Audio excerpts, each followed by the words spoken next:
देखिए अभी जो सवाल आया, अब फिर से ध्यान सुनिए बड़ा, इस जजमेंट में सेक्शन 232 पर रिलाई किया हमारे अपोनेंट ने। सेक्शन 232 क्या कहता है उसको समझिए। देखिए ये एक्ट बहुत टिपिकल है और बहुत साइंटिफिक है। जब तक आप सेक्शन को नहीं समझिएगा, इमेजिनरी क्वेश्चन आपके यहाँ आएगा या लैक ऑफ नॉलेज क्वेश्चन बहुत सा आएगा, तो उसमें कन्फ्यूज़न आपका बढ़ेगा। अगर जहाँ कोई सवाल आता है तो रेलिवेंट प्रोविज़न को समझिए। अब चूंकि इसमें 232 का कोई एप्लीकेशन नहीं है और मान लीजिए सब कुछ कि सही है या गलत है, अभी ये जजमेंट आपके ऊपर बाइंडिंग है, दिस जजमेंट इज बाइंडिंग, इसके कॉन्ट्ररी आप कोई ऑर्डर नहीं पास कर सकते। अभी समझिए, पास हो गया तो उससे कुछ है, अब ऊपर समझेगा आएगा उससे नहीं। अब ऐसा लॉ नहीं है। आप तो बहुत सीधा सवाल है, change in law retrospective apply नहीं करता है। अगर आप कोई जजमेंट दे दिया और judgment according to supreme court judgment गलत है, जैसे आपका बताते हैं फूलावती केस ओवर रूल्ड हो गया, बाद में हो गया ना, तब सिविल मैटर में, तो आप कहिए कि जो जजमेंट में डिक्री हो गया उसको हम रिवर्स कर देंगे सुप्रीम कोर्ट के जजमेंट से, वैसा नहीं होता। रेट्रोस्पेक्टिव कोई judgment deliver finally concluded judgment change of event की एक्ट का भी प्रावधान बन जाएगा तो उसके डिस्पोजल केसेस पर उसका असर नहीं होता। अगर मगर का सवाल पूछिएगा तो फिर आपको स्पेशल आना पड़ेगा, समझाना ही मुश्किल है। आप जो आ गया अलाउज हो गया, जो आदमी मर गया उसका ध्यान मत कीजिए, गलत हो गया सो हो गया, अब आगे बढ़िए। सब आंसर दिया हुआ, आप उसमें जो इसमें तो 4 केस लॉ है उसको तो रेफर ही नहीं किया गया है। और ये 33 पटना है, 65 पटना है, सब डिवीजन बेंच जजमेंट है, उसका सुप्रीम कोर्ट जजमेंट है, सब जजमेंट दिखा देते हैं। आप हम समझ रहे हैं कि सिविल में अभी सिविल का भी सवाल पूछा गया है, लेकिन यहाँ पर अभी 232 को हम एक्सप्लेन कर देते हैं। 232 देखिए, आप लोग सेक्शन निकालिए 232।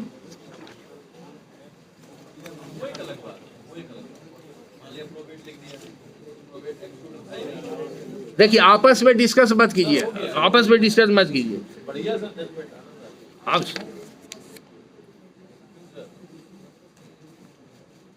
ये प्रावधान जो अलग चीज़ है, इसको समझाने में हमको 15 मिनट लग जाएगा, ऐसे नहीं समझिएगा।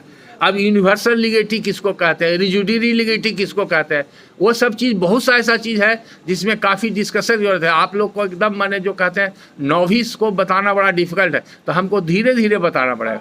आप चौथा तल्ला पर जाना है तो 1 2 3 के बाद नहीं जाएंगे, चाहे लिफ्ट से जाइए स्टेयर से जाए, तो स्टेप बाय स्टेप जाए। ये रेजुडियरी लीगैलिटी अलग होता है, यूनिवर्सल लीगैलिटी अलग होता है, उसके लिए प्रावधान है।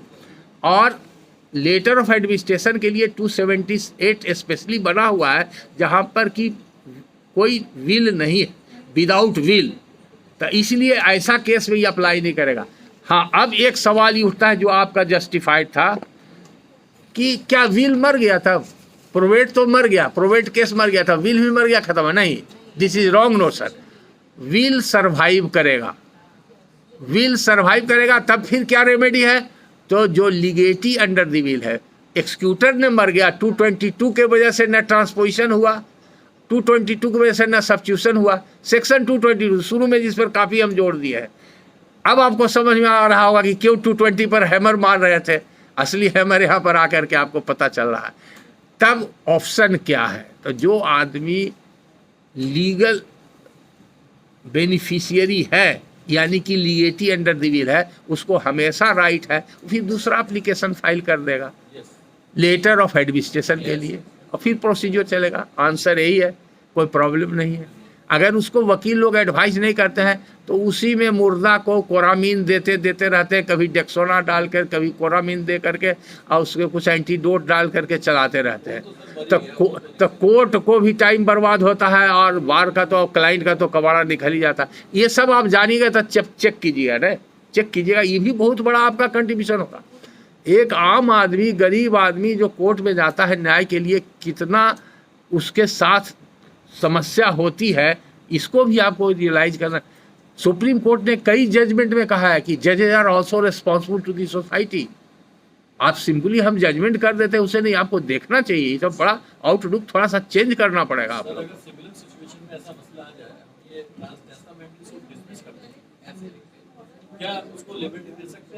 लिबर्टी का देखिए, लिबर्टी देने का, सुनिए ये अलग प्रॉब्लम है। लिबर्टी देने का किसी एक्ट में कोई प्रावधान नहीं है, और जिसको लॉ में लिबर्टी है वो आप दीजिए नहीं, आपके देने से थोड़े लिबर्टी मिलेगा। क्यों जरूरत है लिखने का? ही विल डू, ही लिखने का क्या जरूरत है? हाँ बस नमस्ते कर देना।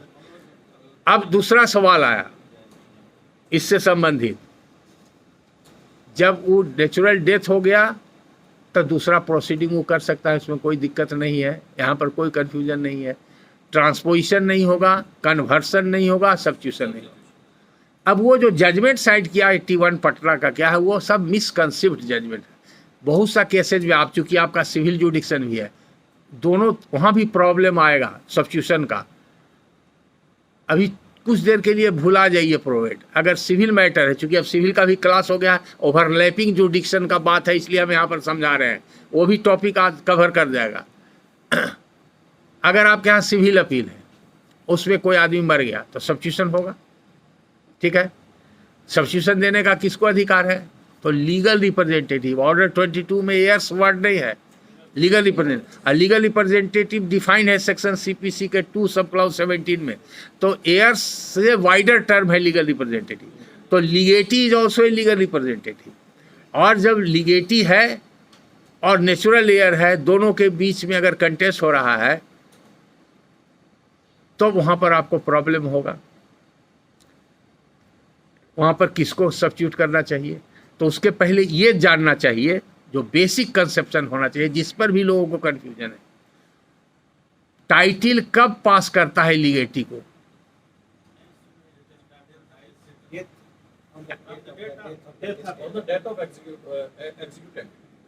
ऑन दी डेथ, हाँ ठीक, on the death of the testator. अगर जो लोग नहीं जानते इसको नोट करिए, इसमें भी बहुत कंफ्यूजन लोगों रहता है। बहुत लोग समझते हैं कि टाइटिल पास करता है प्रोवेट या एलए ग्रांट होने के बाद। टाइटिल पास करता है डेथ से। तब जब टाइटिल पास करता है तो क्या क्या कर सकता है? अब उदाहरण से समझाते हैं। ए ने बी के पक्ष में विल लिखा, ठीक है। विल का प्रोवेट अभी नहीं हुआ है, ए मरा हुआ है। अब बी को जरूरत पड़ गया जमीन बेचने का, तो बेच सकता है कि नहीं? इसका जवाब दीजिए। अनप्रोवेटेड विल के आधार पर जमीन बेच सकता है कि नहीं? 1 बाई 1 आप जवाब दीजिए। आप लोग सभी कहेंगे कि नहीं बेच सकता है। बेच सकता है, तब तो आप लोग बहुत इंटेलिजेंट हैं, बहुत एक्सपीरियंस है। एकदम सही जवाब है, एकदम बेच सकता है, बहुत अच्छी बात है। तो बेच सकता है तो गिफ्ट भी कर सकता है। जब बेच सकता है तो गिफ्ट भी कर सकता है कि नहीं कर सकता है? अनप्रोवेटेड बिल के आधार पर गिफ्ट भी कर सकता है, बेच गिफ्ट, तो वो फिर दूसरा बिल भी लिख सकता है। अब 1 बाई, तो ऐसे सुना, जैसे हमको टाइटिल है तो टाइटिल होल्डर और ओनर ऑफ द प्रॉपर्टी को जितना अपरेंट राइट है और लिबर्टी है, वो सब प्रॉपर्टी राइट के अंदर इंक्लूडेड है। उसी में राइट ऑफ इजमेंट भी इंक्लूडेड है। जैसे ये मेरा मकान है, तो इस पर जो मेरा राइट तो है ही, उसके साथ साथ हमको इसमें लाइट का, एयर का, पैसेज का सब राइट है। तो वो सब राइट लीगेटी को पास कर जाएगा, ऑन एंड फ्रॉम। तो ये जो लीगेटी क्या कहता है, उसको बोलते हैं representative title. Section 211 Indian succession act, लिखिए सेक्शन 211 इंडियन सक्सेशन एक्ट। अभी सिविल और इसका दोनों का मिला के चल रहे हैं। मिश्रा जी, आप हिलसा में सिविल अपील नहीं डिस्पोजल की है ना, सेशने में लगे रहते हैं ना। हाँ, बहुत सेशन कर रहे हैं। आप सिविल वाला कुछ ध्यान दीजिए। सिविल वाला बेचारा सब पड़ा रहता है 20-20 साल से, उस पर भी ध्यान दीजिए।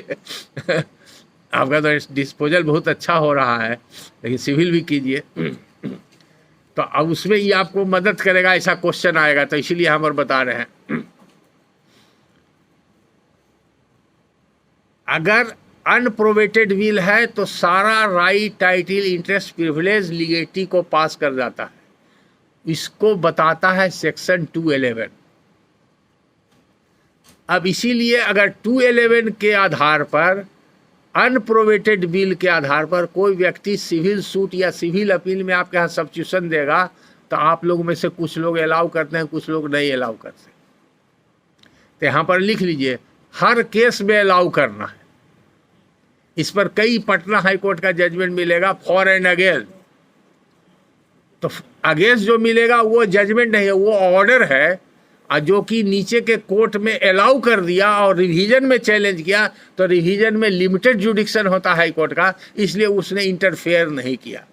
तो ये आप लोग अप्रिशिएट करिएगा, being a higher judicial officer of higher rank, कि जजमेंट कौन सा बाइंडिंग प्रेसिडेंट होता है और कौन सा जजमेंट मियरली एन ऑर्डर होता है।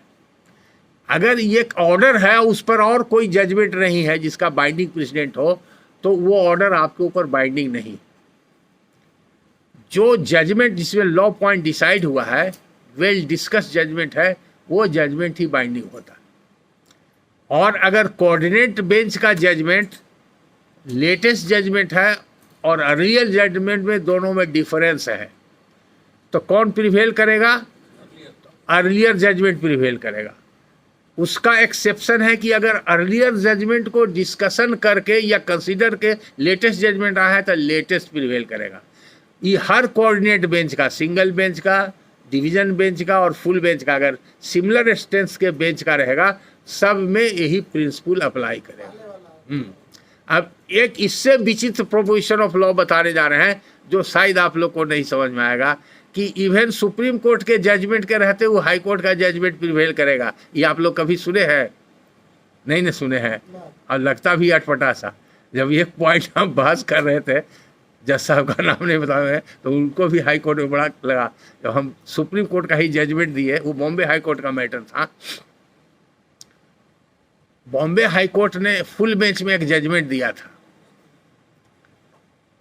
और उसी मैटर पर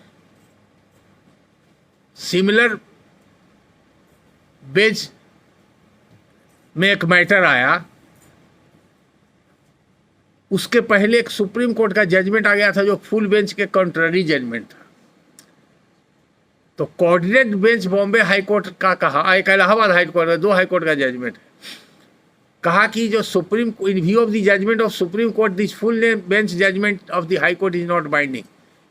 तो मैटर फिर गया सुप्रीम कोर्ट। तो सुप्रीम कोर्ट कहा कि नहीं, high court judgment has to be preferred larger. उसके बाद वहाँ पहले जाइए और तब उसके बाद फिर मेरे यहाँ आइए।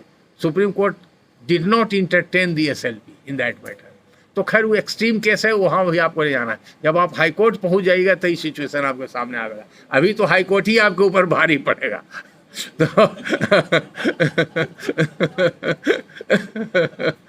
तो इसलिए उसके बियॉन्ड यहाँ पर चूंकि लीगल मैटर है और इम्पोर्टेंट मैटर है, थोड़ा पासिंग रेफरेंस में बता दिए।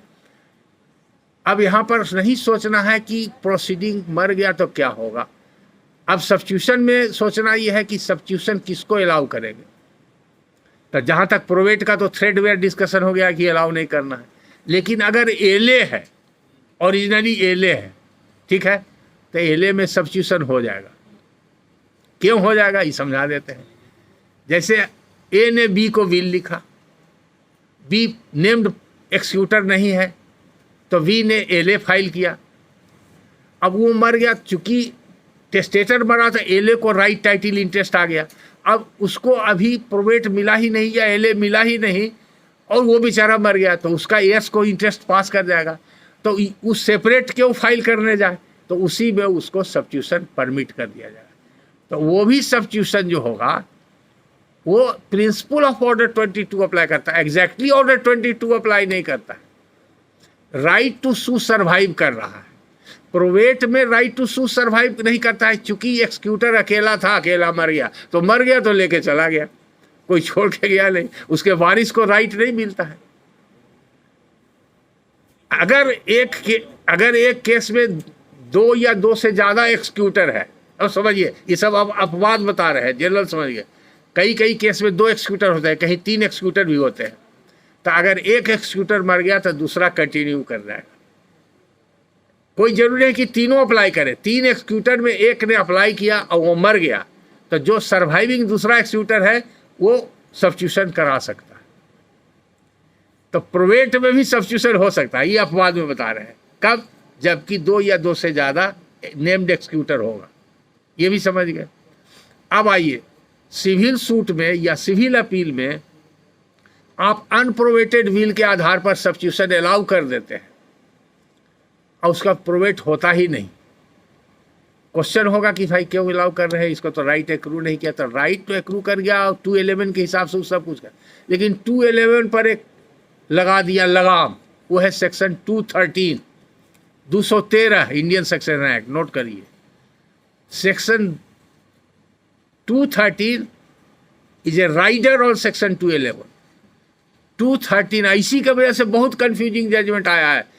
पटना हाई कोर्ट में भी कई जजमेंट आया है, सब बाद में सेटल हो गया। जो सेटल लॉ है वही बताएंगे आप।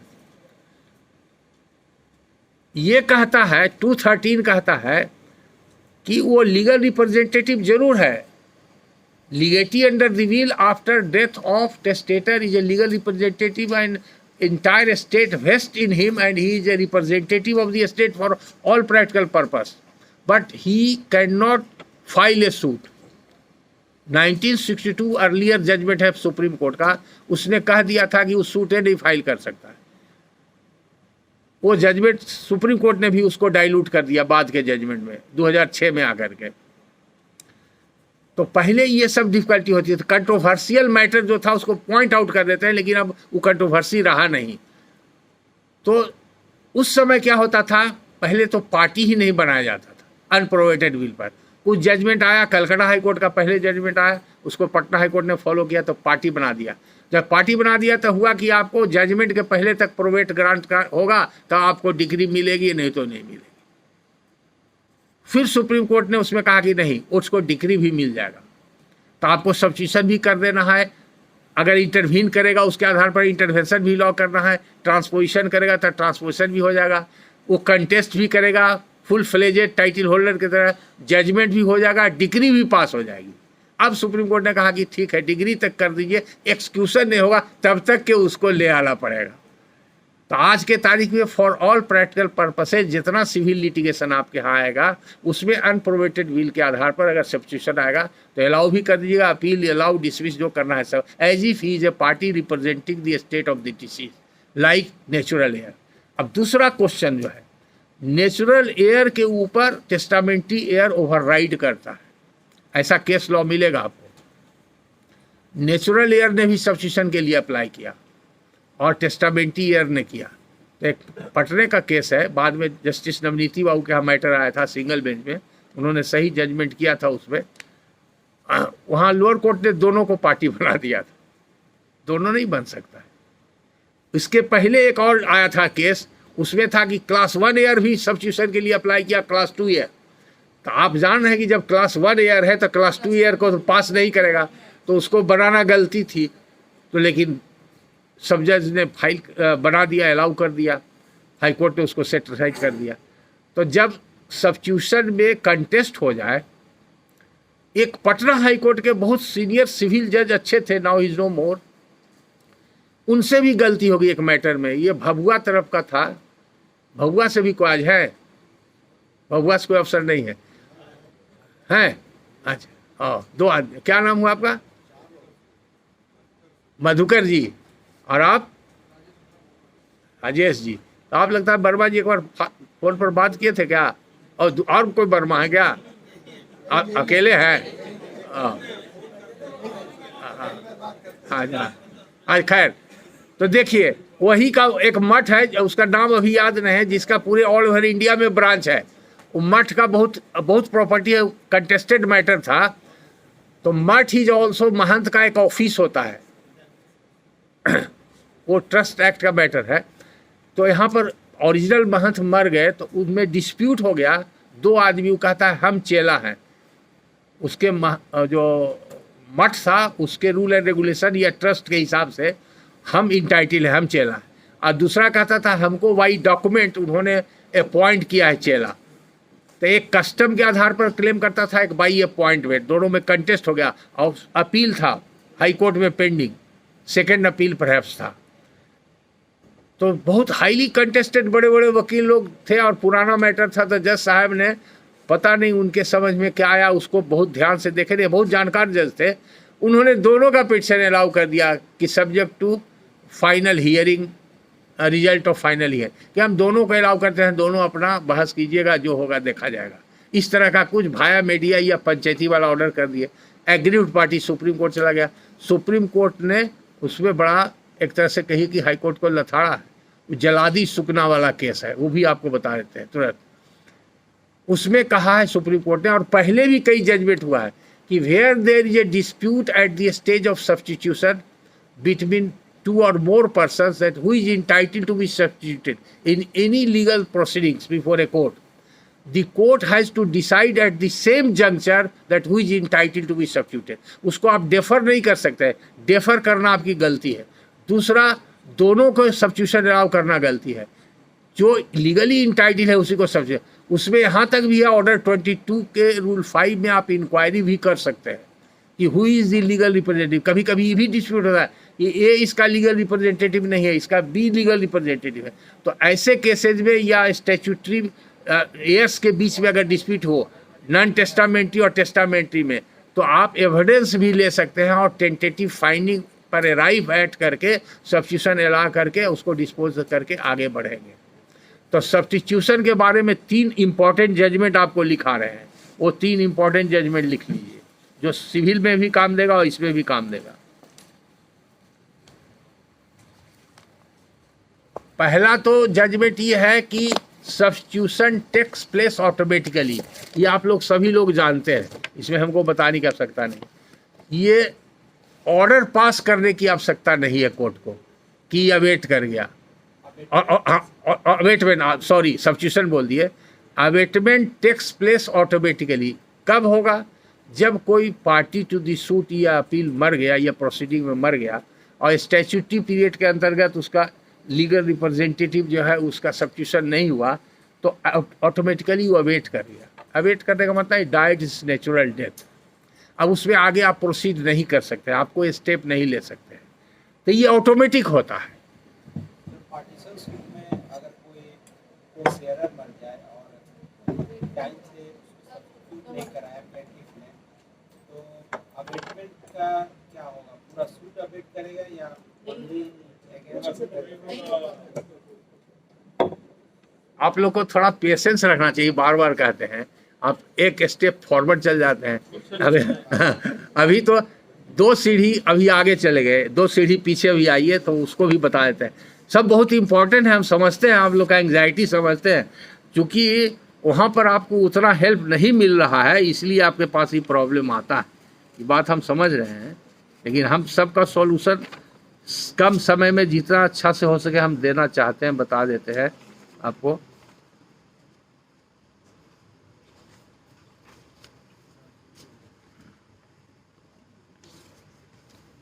पहले ये लिखिए, ऑटोमेटिक अवेटमेंट का बहुत इंपॉर्टेंट जजमेंट है। 3 जजमेंट हम लिखा रहे हैं, जब तक आप जुडिशियरी में रहिएगा ये तीनों जजमेंट का प्रिंसिपल आपको दिमाग में रख के काम करना पड़ेगा, सिविल ट्रायल हो या प्रोवेट ट्रायल हो, ये हमेशा काम देगा। और प्रिंसिपल एक बार समझने की जरूरत है, बार बार देखने की जरूरत है। तो पहला जजमेंट है मदन नायक वर्सेस हंसुवाला, मदन नायक वर्सेस हंसुवाला।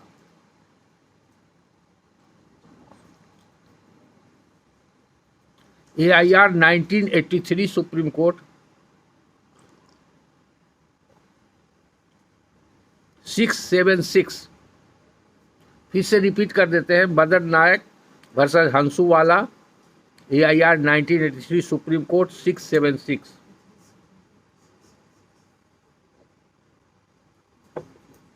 जो अभी हम बताए वही इसमें लिखा हुआ है कि स्पेसिफिक आदेश की आवश्यकता नहीं है कि सूट अवेट कर गया, ऑटोमेटिकली अवेटमेंट आ जाता है। अब अवेटमेंट हो गया तो लोग कहते हैं कि डिक्री बनेगी कि नहीं बनेगी, तो कोई डिक्री भी नहीं बनता, इसी जजमेंट में लिखा हुआ है। तब आगे क्या रेमेडी है? अगर अवेटमेंट हो गया तो रेमेडी क्या है? इस पर एक सच्ची घटना है, आपके जानकारी के लिए बता रहे हैं। Honourable mister justice Radha Mohan Prasad high court में थे, रिटायर भी कर गए, बहुत दिन हो गया, नाम सुने होंगे आप लोग। तो सर्विस लॉ के एक्सपर्ट थे, वो सीनियर जज थे वासुदेव बाबू, कॉन्स्टिट्यूशनल एक्सपर्ट, उनके वो ब्रदर थे। तो कुछ दिन वो सिविल अपील में, फर्स्ट अपील में उनका बेंच बना था। तो एक सिविल अपील मैटर मेरा था उनके यहाँ, हम थोड़ा लेट से गए, दूसरे कोर्ट में हम थे, और 10 या 11 सीरियल या 12 सीरियल में मेरा केस था। तो जैसे ही हम कोर्ट रूम में इंटर किए तो उन्होंने कहा कि राजेश्वर बाबू, आपका भी हम सब एक ही साथ कर दिए हैं 11 केस का, आपका भी उसी में डिस्पोजल कर देंगे। क्योंकि अब डिस्पोजल कर दिया, हम तो बहस किए नहीं है। तो नहीं, सब अवेट कर गया, हम सबको डिसमिस कर देंगे। तो डिसमिस कैसे कर दीजिएगा, आप तो हमको सुने नहीं। तो अबेटमेंट का मैटर है, सिमिलर मैटर है, 10 केस हो चुका है, आपका 11वां केस है, उसी तरह का है। तो अब तो हमको पावर नहीं, हमको सुन लिया जाए, पावर तो आपको ही है। काहे ऐसा उन्होंने कहा? He was under the impression कि जब अबेटमेंट हो गया, the court has become functus officio, अब कोर्ट को कोई पावर ही नहीं, अब हम कुछ नहीं कर सकते। तो हमने कहा कि अगर अबेटमेंट होता है उसके बाद ही तो आपका जुडिक्शन शुरू होता है, ऑर्डर 22 रूल 9 में, टू सेट असाइड अबेटमेंट। तो जब तक मुर्दा मरेगा नहीं तो पोस्टमार्टम कैसे होगा? आदमी मरेगा तो पोस्टमार्टम का स्टेज तो डेथ के बाद आता। तो जब अबेटमेंट होगा, तो अगर अबेटमेंट हुआ ही नहीं तब फिर क्या जरूरत है? तो पिटीशन पर आप हियर कीजिए। He was under the impression that I have no power, I have become functus officio, as if कि से सूट अवेट कर गया या सूट डिसमिस हो गया, तब आप कुछ नहीं कर सकते हैं।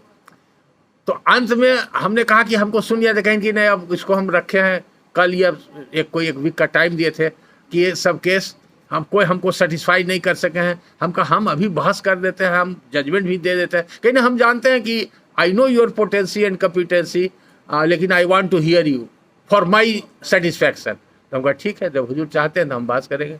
अब जो फिक्स किए डेट, उस दिन हम बहस करने गए। तो I was leading the argument on behalf of all the 11 parties. हमने बहस किया तो कई वकील थे, हमसे कुछ कंटेम्प्रेरी भी थे, कुछ सीनियर भी थे। बोले कि आप कौन सा पॉइंट रेज किए हैं, कौन सा जजमेंट दिए हैं? वो सबको उन्होंने कहा कि आज today I have learned mister Singh from you what is setting aside abatement and what is it jurisdiction of the court after abatement. तो ये भी हुई है घटना। तो अबेटमेंट के बाद इस जजमेंट में ये पाइएगा कि अब ये मैटर, ये पटना हाई कोर्ट का मैटर है, अब बहुत नामी सिविल जज का है, जो चीफ जस्टिस ऑफ इंडिया हुए, उन्हीं का ही केस है, ऑर्डर किया हुआ सेकेंड अपील में, इसलिए बड़ा इंपॉर्टेंट है। इसमें देखिएगा क्या कि इसमें सेकेंड अपील भी डिसमिस हो गया और एलपीए भी डिसमिस हो गया। सुप्रीम कोर्ट ने सब डिसमिस कर दिया और रिमांड कर दिया। सुप्रीम कोर्ट ने कहा कि नहीं, मिसलेनियस अपील होगा। ऑर्डर 22 रूल 9 में सेटिंग असाइड अबेटमेंट का जो पिटीशन फाइल करते हैं फॉर सेटिंग असाइड अबेटमेंट, अगर उसमें कोई ऑर्डर हुआ, that order is appealable order by virtue of order 43 CPC।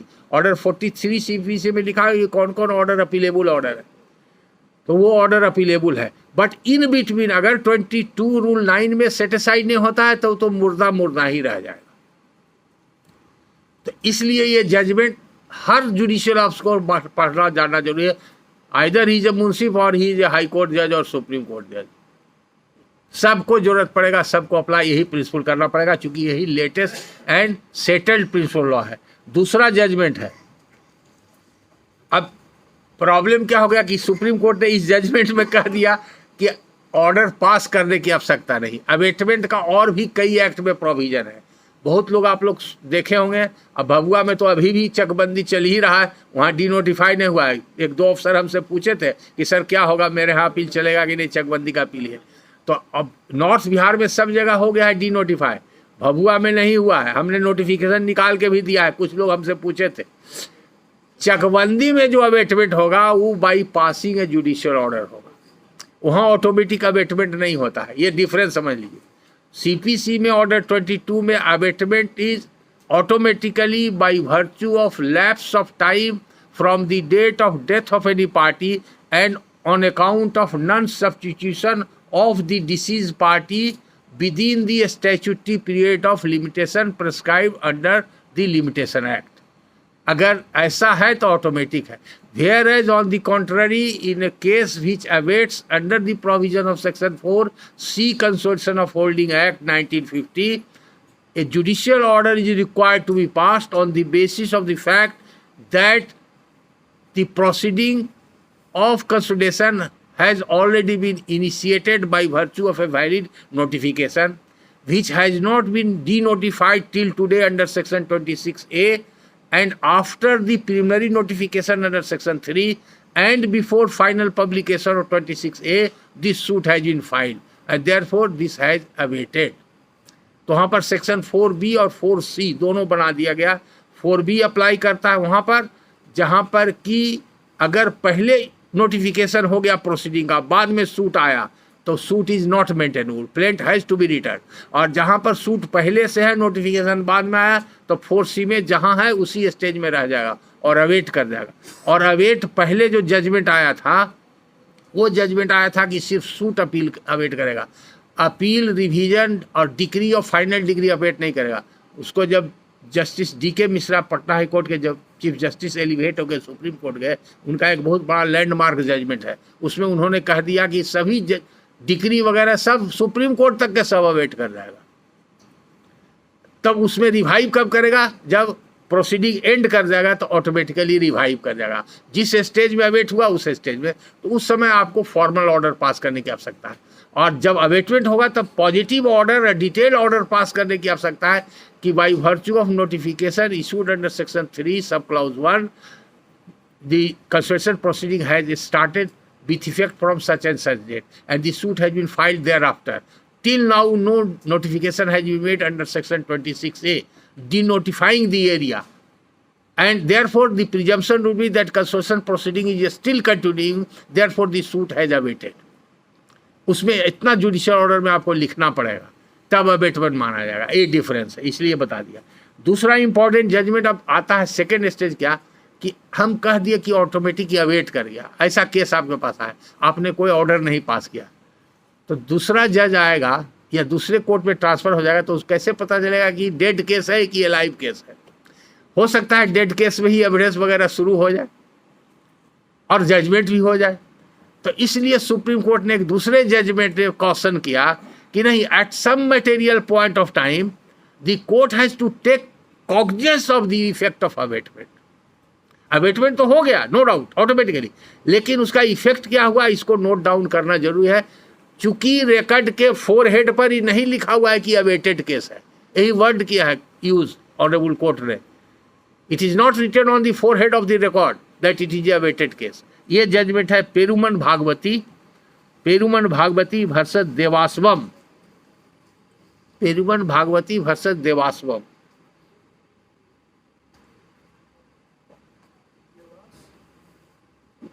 Devaswom Sanskrit शब्द है,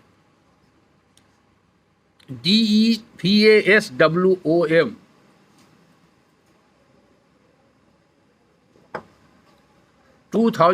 वॉल्यूम 8 SCC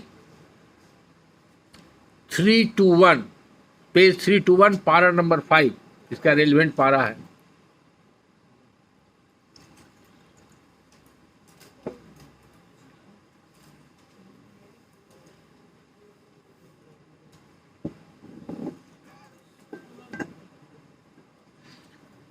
इसमें लिखा हुआ है, ओपनिंग लाइन बता देते हैं, at some stage the court has to take note of abatement and record the closure of the case having abated. Case को क्लोज करने का, रिकॉर्ड रूम में भेजने का कोई ऑर्डर करना पड़ेगा। Abatement is not dependent upon any judicial adjudication और declaration by a judicial order. वो पहला जजमेंट को फिर रिपीट इसमें किया है, observation. It occurs by operation of law, but nevertheless it requires judicial cognizance to put an end to a case having been awaited. अब तीसरा जजमेंट जो जलादी सुगना बोले थे वो इम्पोर्टेंट है, जो कि सब्स्टिट्यूशन का कंटेस्ट होगा तो वहीं पर डिसाइड करना है। ये भी पटना हाई कोर्ट से एराइज करता है। 2 जजमेंट पटना हाई कोर्ट का है। जलादी सुगुना JALADI जलादी, SUGUNA सुगना वर्सेस सत्य साई सेंट्रल ट्रस्ट।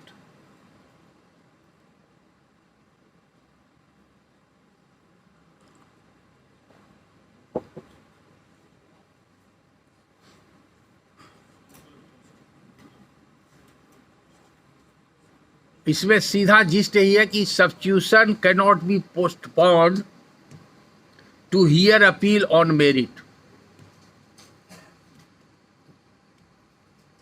उसको द मोमेंट आया उसी समय डिसाइड कर देना है, कंटेस्ट नो कंटेस्ट। ये 3 जजमेंट बहुत इंपॉर्टेंट है। उसके अलावे अब एक सवाल आया,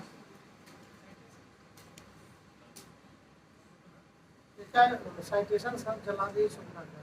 2008 वॉल्यूम 8 2008 वॉल्यूम 8 SCC 521।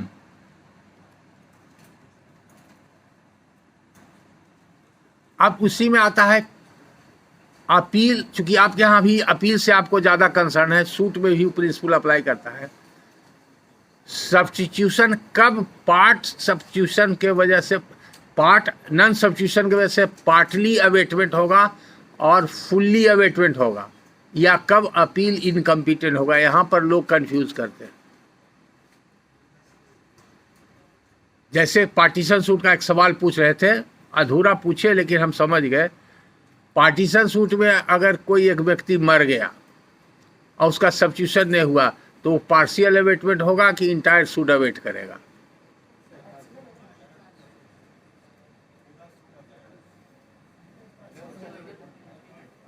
अब बताइए, पार्शियल अवेट करेगा, हाथ उठाइए तब समझेंगे। अब तो वोटिंग का जमाना है। पार्टीशन सूट में एक आदमी मर गया और उसका सब्स्टिट्यूशन हुआ तो पार्शियल अवेट करेगा, हाथ उठाइए। तो माइनॉरिटी में है।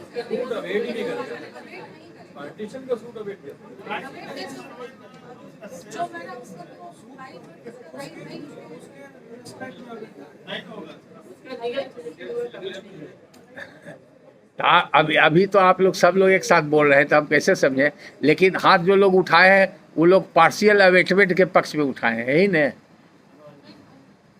नहीं, जो लोग हाथ उठाए हैं। अब आप बताइए प्रभाकर जी, मान लीजिए 4 डिफेंडेंट है, एक प्लेंटिफ है, और उसमें से कोई एक मर गया, पार्टीशन सूट है, और एक डिफेंडेंट मर गया, उसका सब्स्टिट्यूशन नहीं हुआ, तो क्या होगा? अवेटमेंट तो हो गया, उस अवेटमेंट का इफेक्ट क्या होगा?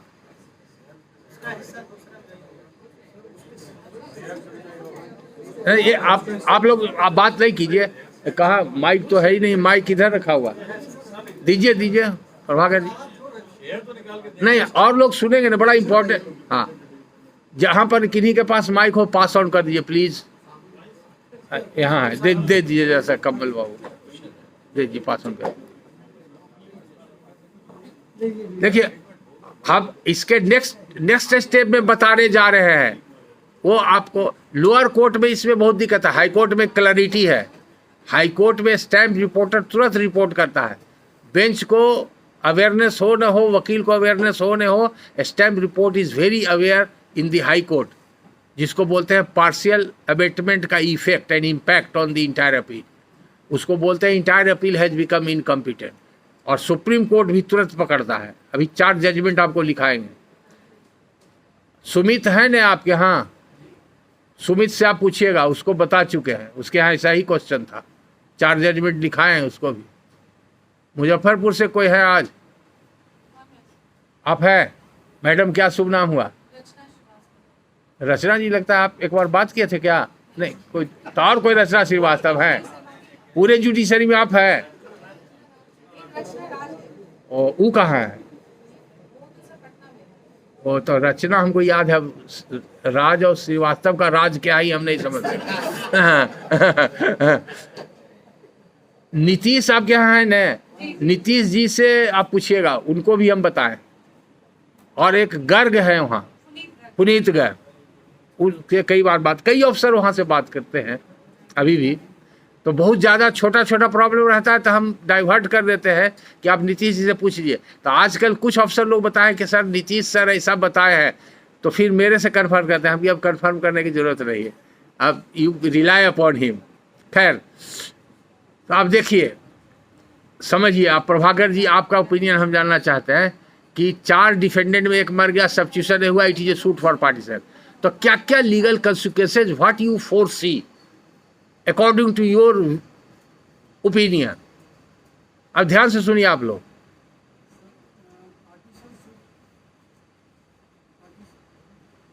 काम नहीं कर रहा है, देखो माइक नहीं कर रहा है, माइक काम नहीं कर रहा है, लगाओ तो क्या है। हाँ ठीक, अब आ रहा है, ठीक ठीक हो गया, ठीक हो गया। हाँ जी, सबसे बड़ी बात है कि ये कॉन्सेप्ट है, तो उसमें जैसे ही मान लीजिए कि एक पार्टीशन में ये होता है कि मान लीजिए प्लेंटिफ मर गया, तो डिफेंडेंट कोई अपने आप को ट्रांसपोज करता है। सिमिलरली डिफेंडेंट की अगर कोई मर गया, तो उसके लीगल हेयर्स में जो लोग होंगे, अगर उसको सब्स्टिट्यूट नहीं किया, तो इतना ये नहीं है कि उसका राइट जो नीचे हेयर्स का है उसका ये कर जाएगा कि हम निकल जाएगा।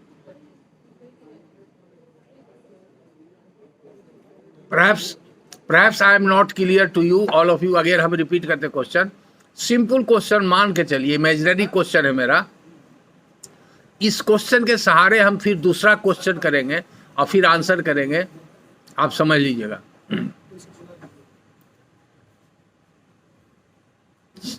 4 डिफेंडेंट में से एक डिफेंडेंट मर गया, प्लेंटिफ एक ही है, डिफेंडेंट 4 है, ज्वाइंट फैमिली प्रॉपर्टी का पार्टीशन सूट है, हिंदू लॉ का केस है, यहाँ तक मान लीजिए।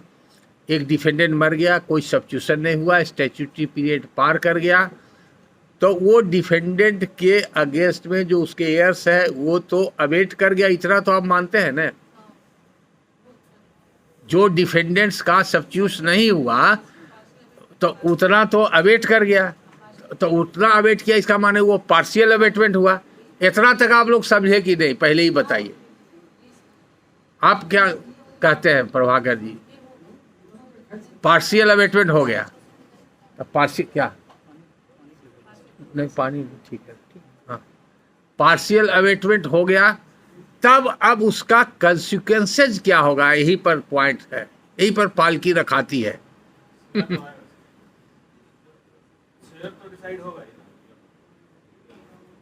वेदर सूट इज कॉम्पिटेंट और नॉट, क्वेश्चन राइज करता है। हाँ, अब आगे देखिए, तब उसका स्टेट रिप्रेजेंटेड नहीं है, वो नेसेसरी पार्टी है। तब क्या डिफरेंस है नेसेसरी प्रॉपर पार्टी में? Necessary party is such a person in whose absence no effective judgment can be pass. तो उसका जो स्टेट है उसको कोई रिप्रेजेंट नहीं कर रहा on account of non substitution, the entire suit has become incompetent. इसी को बोलते हैं the entire suit has abated as a whole. यहाँ पर लोग गलती करते हैं, यही सिचुएशन भी अपील में है। अब इसको एक लाइन में प्रिंसिपल समझाते हैं। जहाँ पर ज्वाइंट एंड इनसेपरेबल इंटरेस्ट है और ज्वाइंट एंड कॉमन अवार्ड पास हुआ है किसी के पक्ष में या किसी के विरुद्ध में, और वहाँ पर अगर एक व्यक्ति का सब्स्टिट्यूशन नहीं होता है तो उसका इम्पैक्ट पूरे सूट और अपील पर पड़ता है, और इंटायर अपील शैल बिकम इनकम्पिटेंट। हाई कोर्ट में हम लोग तो बहुत मार खाते रहते हैं, इसमें गलती हो गई, जूनियर से गलती हो गई, मुंशी से गलती हो गई, क्लाइंट से गलती हो गई, वो बताया नहीं, अवेयरनेस नहीं है, बहुत सा कारण होता है। एक मेरा ही केस है, अभी देखते हैं, उसका रेफरेंस होगा तो बता देते हैं। जस्टिस बीपी वर्मा का वो सब्स्टिट्यूशन के ऊपर लैंडमार्क जजमेंट है, 15-20 साल का अपील। वो अपील आप मिश्रा जी को याद होगा, एक नाज सिनेमा का पार्टी बनाने का केस था, ऑर्डर 1 रूल 10 का, उसमें हाई कोर्ट का ऑर्डर था।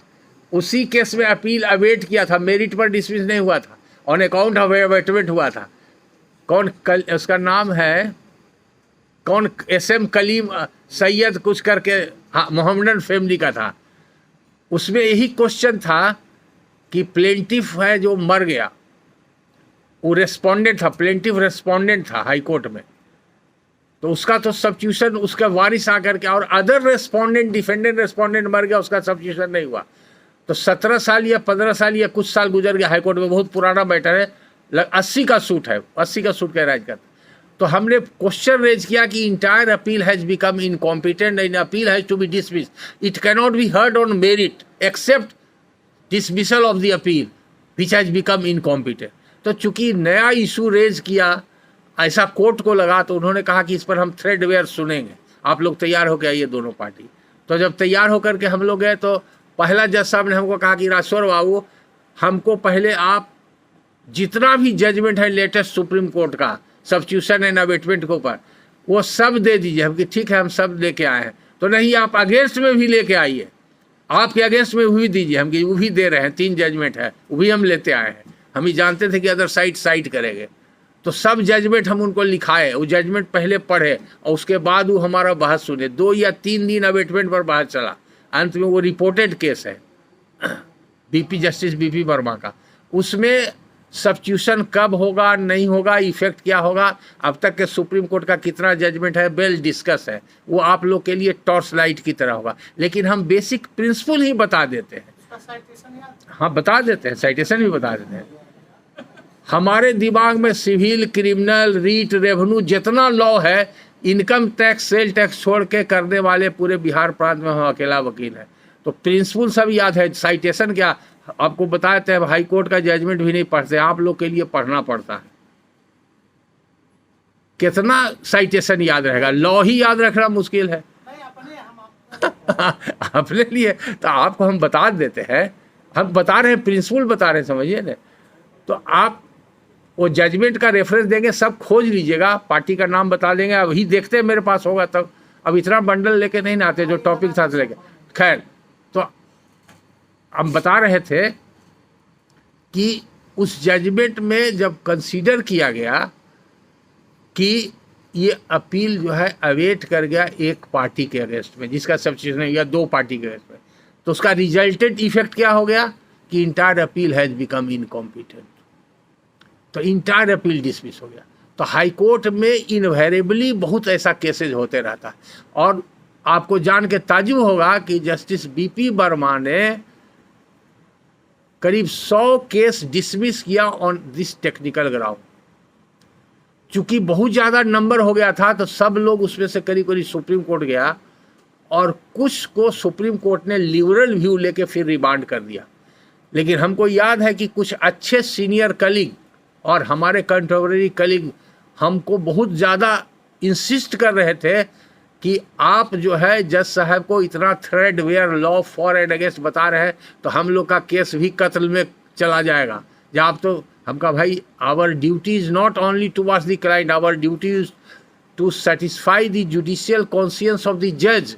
अगर जज पूछते हैं कि आपका लॉ पॉइंट क्या है, अगर वो लॉ पॉइंट मेरे खिलाफ है, अगेंस्ट है, तो भी हम बताते हैं कि नहीं, this is the law point.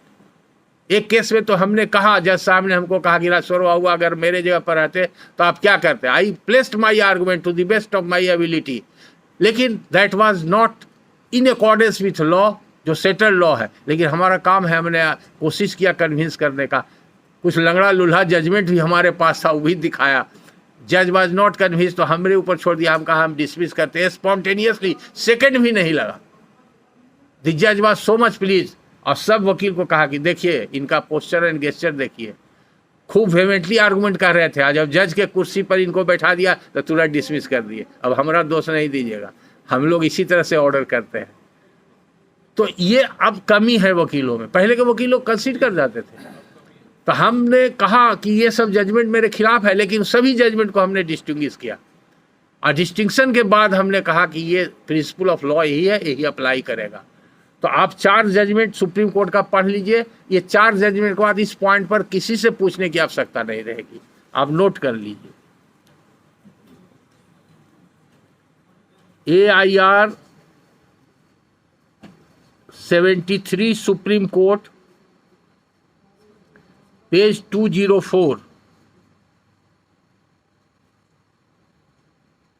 और इसी में पेज 655 पर है। 73 सुप्रीम कोर्ट में 2 जजमेंट है, एक हाँ 1973 सुप्रीम कोर्ट 204 पेज और 655 पेज।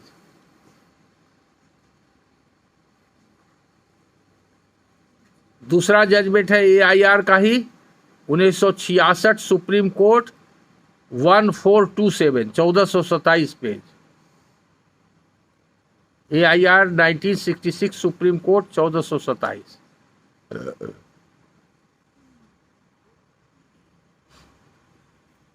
नेक्स्ट जजमेंट है AIR 1972 सुप्रीम कोर्ट पेज 89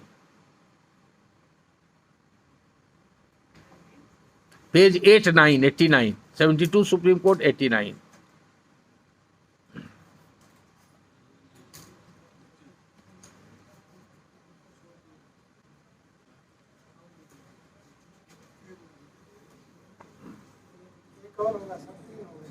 चार हो गया, एक 73 में दो है, पेज 204 और 655 दोनों पेज लिखे कि छूट गया? हाँ तो 4 जजमेंट है ना, वो अलग अलग पेज, एक ही में 73 में 2 जजमेंट है। हाँ हाँ अलग अलग लिख लीजिए। हाँ थोड़ा सवाल पूछने में एक स्टेप आगे हैं और नोट करने में एक स्टेप पीछे है, थोड़ा बैकवर्ड एंड फॉरवर्ड दोनों चल रहे हैं साथ साथ। चलिए होता है, कोई बात नहीं। तो देखिए अब इस जजमेंट पर डिटेल डिस्कशन नहीं करेंगे, जितना हम डिस्कस कर चुके ये प्रिंसिपल इसमें पाएंगे, सिर्फ पॉइंट आउट कर देते हैं किस तरह का ये केस है जो आपको बता रहे हैं। एक केस में है इंजंक्शन का सूट था, कोर्ट ने इंजंक्शन का, परमानेंट इंजंक्शन का डिग्री दिया। मान लिया कि 4 डिफेंडेंट है, चारों के अगेंस्ट में कॉमन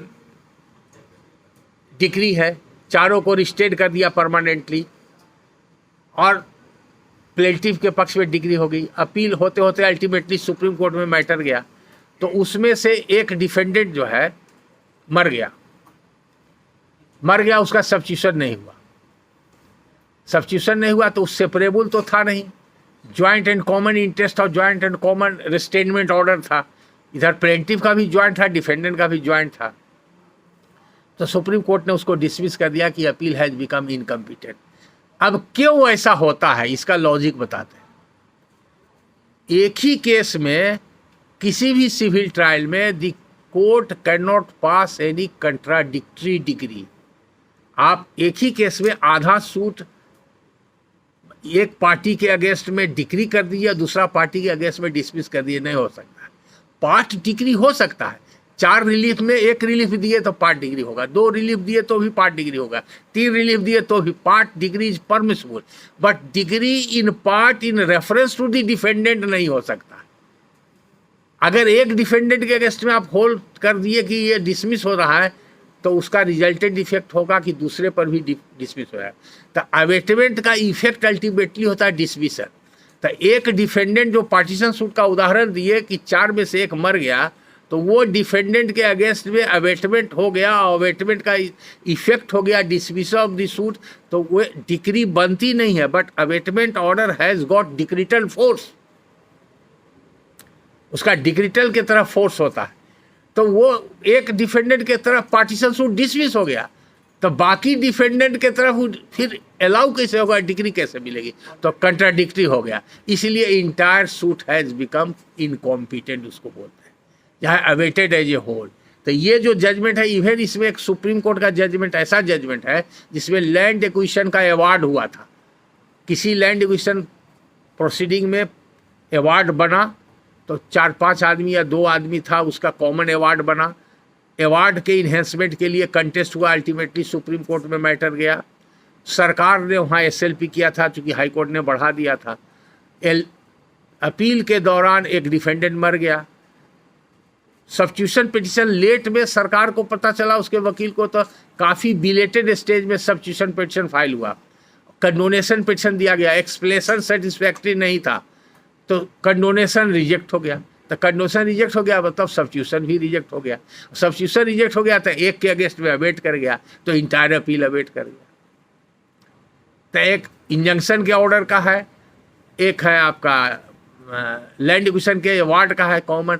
तो जहाँ पर ज्वाइंट एंड कॉमन डिक्री है या अवार्ड है और इनसेपरेबल है, अगर सेपरेट है तो इंडिविजुअल अलग अलग ऑर्डर हो सकता है, उसका आप बाद में। तो ये सब जजमेंट पढ़ने से सिविल में आपको कोई प्रॉब्लम होगा।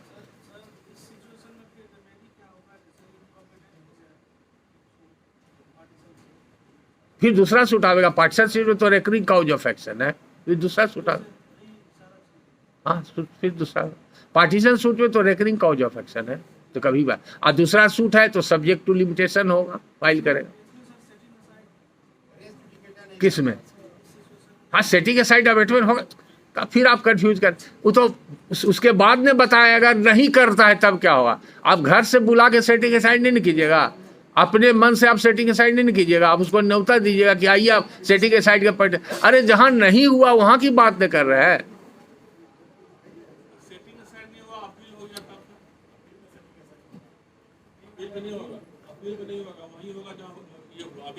अब आपको हम मोटरसाइकिल चलाने के लिए सिखा दिए, आप रोड पर चलाइए, पगडंडी पर चलाइए, कोई फर्क नहीं पड़ता है।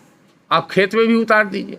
हाँ, मौत के कुआं में नहीं चला सकते हैं, तो फिर ट्रेनर के पास आना पड़ेगा, क्योंकि मौत के कुआं में मिनिमम स्पीड 140 मैक्सिमम 240 रखना पड़ता है। सेटिंग साइड वही ना होगा जिस कोर्ट में हुआ है अबेट हुआ, तो और कौन करेगा? अपीलेट कोर्ट नहीं करेगा। अब अपील करो,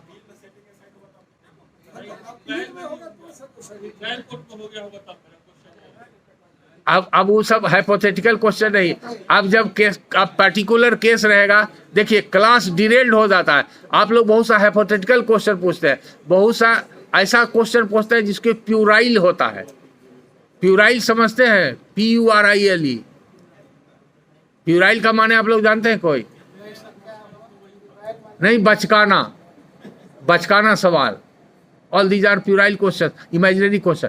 हम सब का आंसर कर देंगे, लेकिन आपको समझने में दिक्कत होगा, टाइम नहीं मिलेगा। हमको तो लग रहा है कि 4 बजे फिर अब टी का टाइम हो गया। फिर अभी दूसरा टॉपिक अभी शुरू भी नहीं हुआ, अभी पहला भी नहीं खत्म हुआ। सोचिए कितना प्रॉब्लम है, और सबका आंसर हमको करना है। नहीं, इतना आपको सरकार छुट्टी देगी और हमको कि कांस्टेंट क्लास लेंगे। हम अपना दुकान बंद करके यहीं पर परमानेंट फैकल्टी अपॉइंट कर दे हमको, तो हम पहले अब पढ़ाने में भी हमको आनंद आने लगा है। आप लोग के साथ रहते रहते तो आधा तो हम उसी तरह आप ही लोग के तरह हो गए हैं। आई फील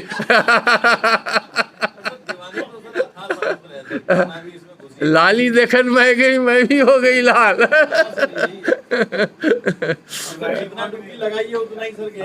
तो जितना आपको नॉलेज होगा, जितना आप विद्वान बनेगा, उतना आपको समझ में आएगी कि हम पहले कितना बेवकूफ थे। अपनी बेवकूफ़ी तब आपको समझ में आएगी जब आपकी विद्वता बढ़ेगी। और अगर आप शुरू में समझ रहे हैं कि हम विद्वान हैं, तो आप समझ लीजिए कि क्या होगा। ठीक है।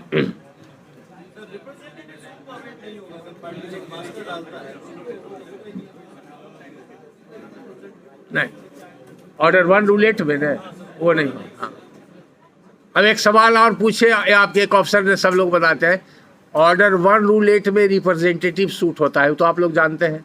तो रिप्रेजेंटेटिव सूट में नहीं अवेट करता है, नहीं समझ गया? वो अवेट नहीं करता है, कोई न कोई रिप्रेजेंटेटिव रहता ही रहता है, उसका अवेटमेंट नहीं होता। अब ये बताइए कि टी ब्रेक करें कि कंटिन्यू करें? करना चाहिए, ठीक है। तो टी ब्रेक कर लीजिए, उसके बाद फिर हम लोग मिलते हैं।